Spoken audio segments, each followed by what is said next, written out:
Bueno, decíamos en el arranque del programa, Osvaldo, que, bueno, que hablamos de la tragedia económica, de lo que significa una inflación entre el 6 y el 7% Ujú, mensual ujú. en nuestro país, y esto, Ayer Martín Guzmán dijo, sí. eh, creo que va a ser la más alta del año, con lo cual uno deduce que debería ir bajando.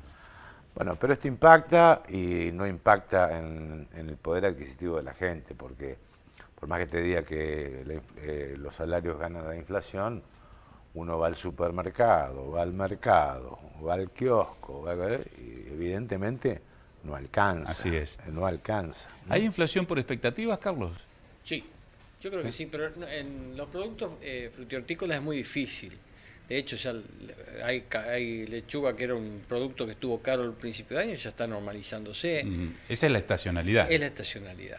Y a veces eh, cuestiones que justamente por estacionalidad todo el mundo quiere comer naranja todo el año y la naranja todavía no está, la nuestra, ¿De la dónde viene? argentina. En este momento española.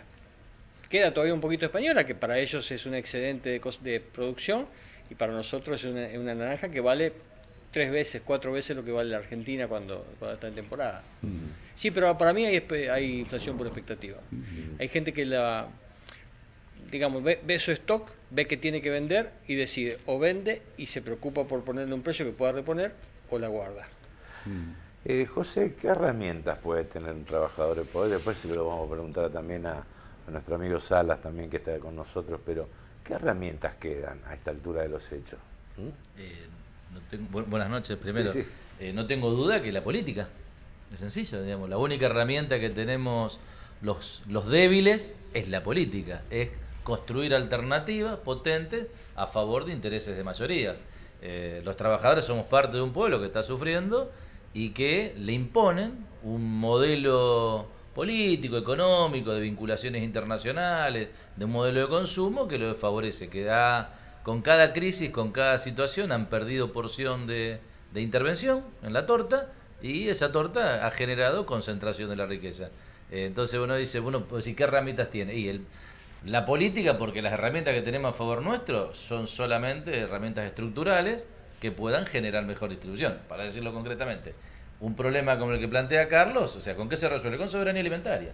La soberanía alimentaria la puedo resolver yo en mi casa, con el patio de casa, no la puedo resolver.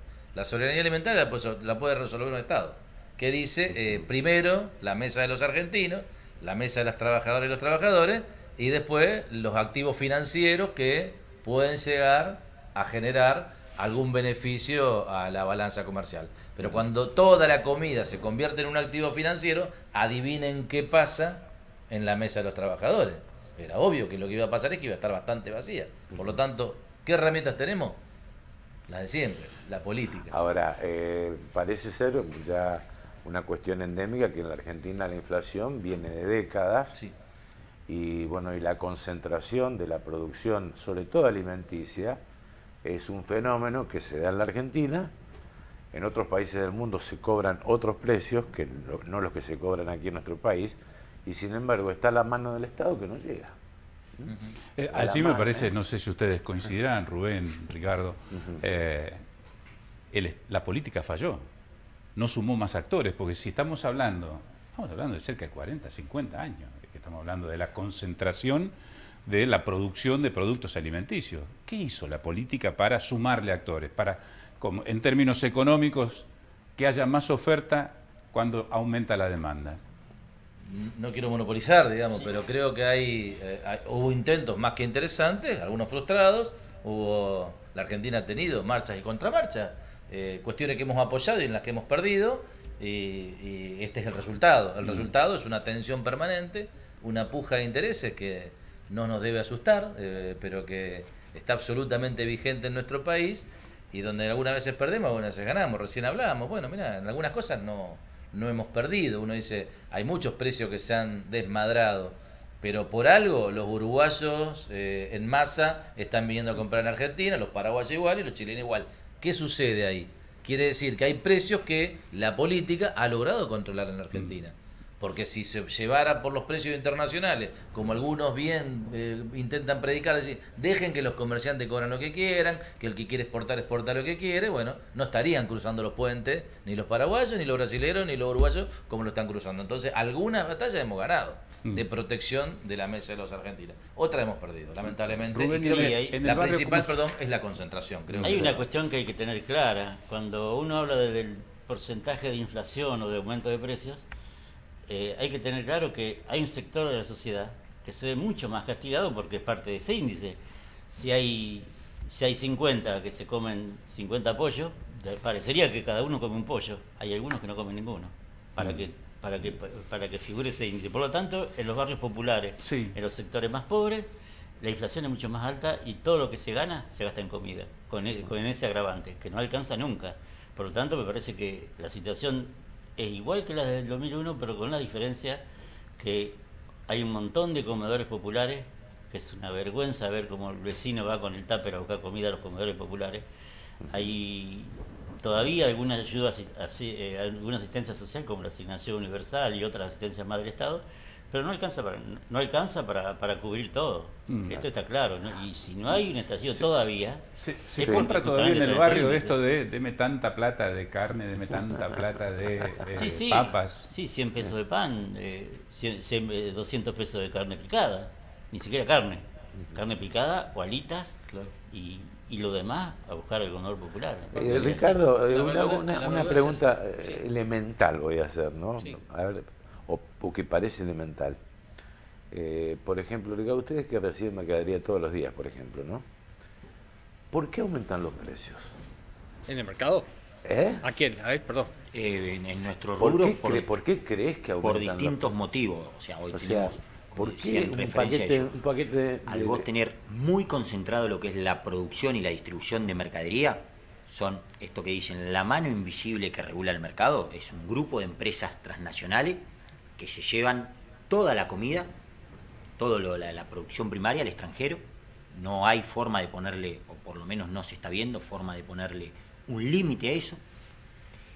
Y después tenés, en la cadena de intermediación, tenés falta de regulación. Nosotros, desde la Unión de Kiosqueros, fuimos de los primeros sectores que nos pusimos a disposición por el gran expansión territorial que tiene nuestro rubro, para decir, el control de precio se controla de abajo hacia arriba y de arriba hacia abajo. Todos tienen que participar en el control de precio. Hoy vos tenés muchísimas distribuidoras locales que crecen 4, 5, 6 meses de estación, depende del producto, vienen y tienen el problema, te venden a un precio a una cuadra, a la otra cuadra, al otro comercio le venden a otro precio. En ese vos segmento creo que hay vos- mucho de lo que vos mal llaman viveza criolla también. No, claro. Vos recibís una lista de precios, ¿no es cierto? Entonces, por ejemplo, galletitas, ¿no? Y decís, pero ¿por qué viene con un aumento del 10%? Vos le preguntás al distribuidor, decís, ¿viste? ¿Cuál es la respuesta? Siempre hay una buena excusa. Sí, ¿cuál es la respuesta? Es decir, a ver, estuvieron congelados los combustibles ¿durante cuánto tiempo? Y las cosas aumentaban. Bueno, las buenas excusas ¿Eh? son discursos que se bajan de forma hegemónica. Por ejemplo, hoy tenemos con lo que es la producción de algunos alimentos que no son sectores muy dolarizados en la producción, te dicen la guerra en Ucrania. En otro momento te dirán otra cosa. Siempre hay una buena excusa para que cualquiera aumente a cualquier forma los precios. Incluso nosotros lo estamos viendo. Dentro del rubro tenés un precio para el barrio, un precio para el centro, un precio para el que está a 4 cuadras del precio anterior. No tiene una lógica. Y bueno, esto es la desregulación absoluta del mercado. ¿Quién se lleva la parte del león? Es decir, esto, los que producen los alimentos, los que los distribuyen, los que los transportan, los que lo venden, los comerciantes. ¿Quién se lleva la parte del león? Habría que preguntarle a las grandes productoras, a las grandes exportadoras. Un 40% aproximadamente de lo que es la producción primaria en Argentina se va de contrabando. Paraguay exporta más soja que Argentina. A mí que me expliquen dónde ponen soja los paraguayos. Uruguay exporta más vaca que Argentina. El otro día lo escuchaba a Maslatón, que es economista liberal, decir que una forma de controlar precios es controlar la frontera y bajar lo que es las cargas impositivas y aumentar la recaudación. Acá la comida se va, nosotros exportamos harina o el grano a ponerle $3.000 la tonelada y después se produce afuera un producto que se podría exportar a $6.000, se exporta bajo declaración jurada. O sea, uno ve la cantidad de camiones que entran al puerto en Rosario y todo eso va por declaración jurada, tantos camiones y se paga por lo que se llevaron al extranjero. Entonces, creo que, perdón, Sí. yo comparto todo lo que dicen, pero creo que hay fenómenos estructurales que hay que advertir, digamos, no es Ucrania es un dato más, no es un dato más. Ha generado una tensión en el mercado de los alimentos en todo el mundo. Nosotros eso tenemos que reconocerlo, que hasta los países que tenían bastante controlada la inflación y hasta el que fabrica la moneda de referencia hoy tiene inflación. América Latina explica 1 de cada 4 toneladas de alimentos en el mundo. América Latina es, si bien no es la mayor productora de alimentos, pero sí es la que más exporta alimentos, es la que tiene al alimento como un activo financiero para sus propias economías. Entonces, digamos, claramente hay una tensión muy fuerte, fruto de un jugador importante que se retira del mercado de los alimentos y que automáticamente no solamente eleva el valor de los alimentos, sino el valor de todos los componentes del paquete tecnológico, como los fertilizantes y otras hierbas, ¿no? De esto sabrán bastante más los compañeros. Pero digamos, hay una tensión mundial hacia los alimentos. Por eso, la discusión de la soberanía en materia logística, la discusión de la soberanía en materia alimentaria, la discusión de la soberanía en materia productiva y energética es clave en este momento. Porque si no, no hay forma de desacoplar los procesos internacionales. Y cuando acá se decía a quién se le echa la culpa, y volvemos a la metáfora de aletea una mariposa en cualquier lugar del mundo y acá se produce una tormenta. Eso es así en la medida que no tengamos una preocupación por desacoplar precios, sobre todo alimentos, que no puede ser un activo financiero porque es un derecho. El agua, la alimentación, la vivienda es un derecho. Quería preguntarle a Carlos, ¿no? Porque esta ausencia de jugadores importantes en el mundo genera oportunidades. Sí. ¿La Argentina puede ser parte de esa oportunidad o esa oportunidad puede ser tomada como un activo financiero? ¿Es posible ganar mercado sin desabastecer el mercado interno? En el sector en el que estamos es muy difícil porque Argentina no ha desarrollado, salvo en algunos nichos de mercado como el limón, arándanos y manzanas y peras. La Argentina, en esa estructura que es producción pura, primaria, de muy buena calidad, en frutas sobre todo, tenemos nichos que incluso han mejorado otros países vecinos, como por ahí decían hoy, Uruguay no tenía una producción frutihortícola tan importante y ha tenido ahora posibilidades de colocar manzanas y tiene igual lo mismo Chile, o ni hablar, en su momento ha comprado incluso producción argentina para colocarla con sello chileno.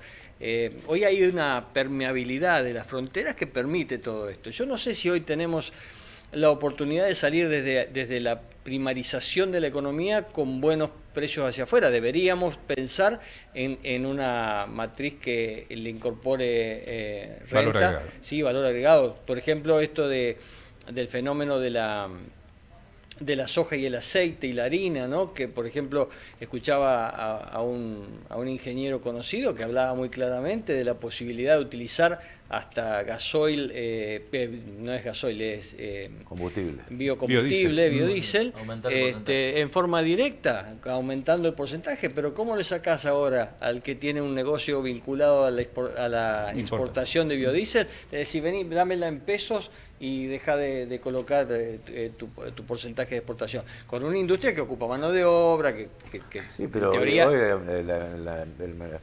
la industria del biodiesel en la provincia de Santa Fe tiene un 50% de capacidad ociosa.